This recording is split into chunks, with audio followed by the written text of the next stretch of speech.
Hello everyone, welcome back to English class. Dear students, as I have told you earlier that today we will read the chapter from the book An Alien Hand. So dear students, take out your books An Alien Hand and open the chapter number 3, The Deserts, on page number 15. This chapter revolves deserts. Many people perceive deserts as the land of sand that has the problem of scarcity of animals and water. However, deserts are important habitats for many species. A desert is generally without vegetation and water.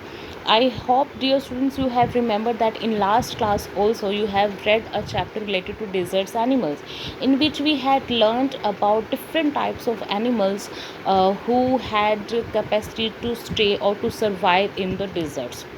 Okay, but today in this chapter we will know more about the desert places. Okay, so open the book chapter number 3, page number 15. First of all, the three lines I am going to read for you. It is for reading purpose only. A desert is generally without water and vegetation. A green patch with fresh water and green trees in the middle of a vast desert is a beautiful sight. A desert may be too hot or too cold. On the same page, one para is given. Okay, and I'm going to read it. So please listen carefully, look into your books, keep your fingers on the books, and move your fingers as I will read. Those of us who live in regions covered with forest and surrounded by hills may find it difficult to imagine what a desert is really like. The popular belief is that it is an endless stretch of sand where no rain falls and therefore no vegetation grows. It is dry, hot, waterless, and without shelter. But this is not entirely correct. For those who have studied it, the desert can be a beautiful place. It is the home of a variety of people, animals, and plants that have learned to live under very hot and dry conditions. So, dear students, the people who are living in the forest, who live in the area which is surrounded by forest or surrounded by hills, like us, okay. It is completely difficult for them to imagine what is desert is really like. Okay, because whenever we hear the name desert, then a sandy ground picture come in front of us. Okay, most of the time we use to see like heap of sands are there, brown color sand is there, and it is called desert place. Okay, so the popular belief, the famous belief is that it is an endless stretch of sand, means there is no end of sand everywhere from starting to end, to the beginning to the end, and there is no end actually. So completely sand is there, where no rain falls, no rain, completely rare, rainless, and therefore no vegetation grows. So no rain and nothing else, so no vegetation is no greenery at all. It is dry, hot, waterless, and without shelter. These are the qualities. It is completely popular belief that these are the qualities of a desert. But this is not entirely correct. It is not completely true. For those who have studied it, as for the experts who have studied and gone there and do research, what they find that desert can be a beautiful place. It is or can be a beautiful place. It is the home of a variety of people. The desert can be a beautiful place, a home of many people, animals, and plants when it rains. Okay, but that have learned to live under very hot and dry condition. And what is the quality of those who live there, means they have learned, they already knew how to live and how to manage under these kind of conditions, where very hot and dry conditions. So it is the home of a variety of people, animals, and plants that have learned, they came to know, they had completely adaptable themselves according to the dry and hot conditions. Next, the true. The ground is not always hidden by a cover of grass, plants, and trees as it is in other climates, but whenever it rains, which is rare, desert flowers bloom, and the sight can be as rewarding as that of any tropical garden. So it is completely correct that the ground, the sandy ground, with like never covered or never hidden by grass, plants, and trees, means you will never find grass, plants, and trees on these kinds of grounds as we can see in our area or any other climates. But whenever it rains, okay, but whenever it rains or whenever rain took place, which is completely rare, means it is just like very small amount of rain falls there, desert flowers bloom.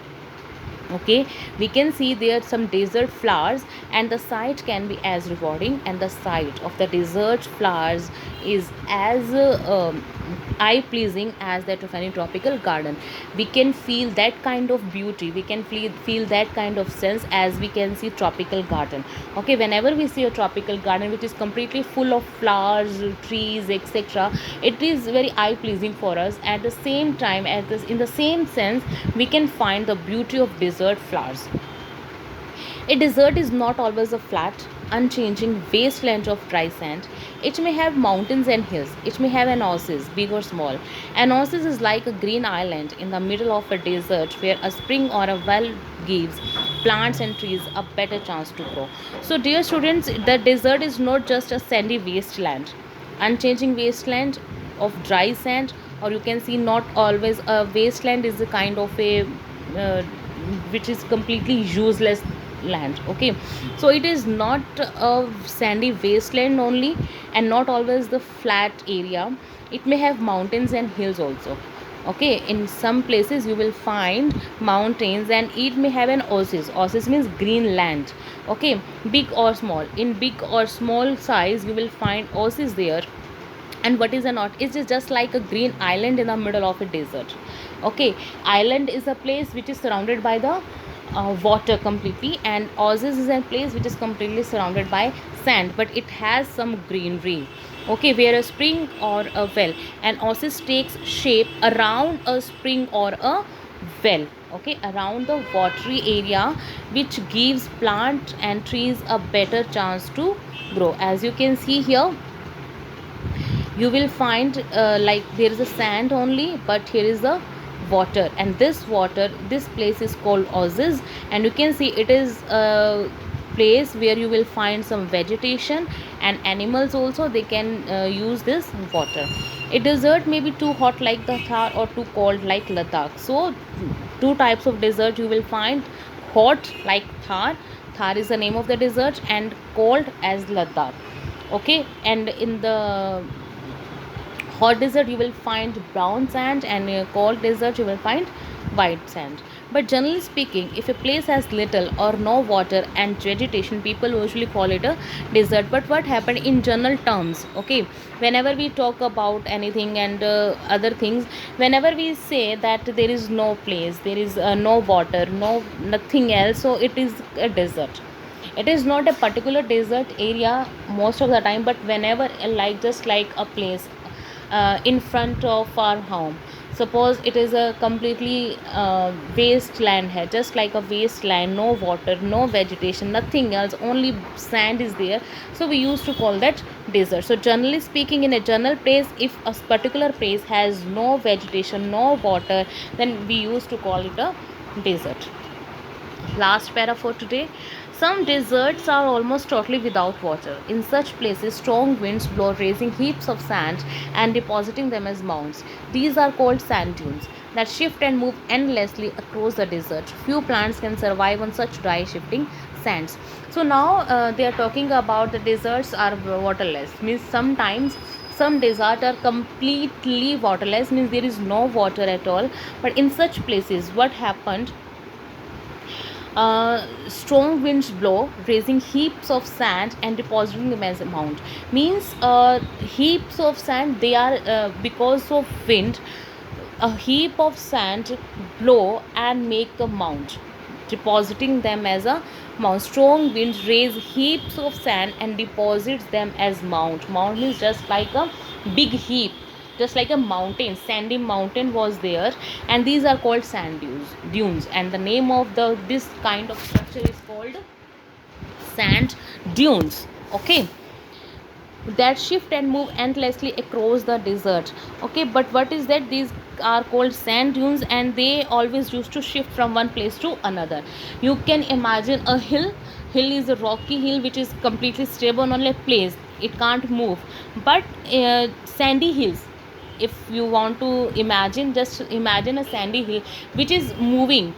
Okay, because of dry, it is completely sand only, nothing else, so it is moving from one place to another. few plants can survive on such dry shifting sands, and that kind of place, in that kind of a place, a special kind of flowers or plants can survive because of the shifting of sands. So dear students, it is all for today. Stay in touch with more for more updates. Thank you.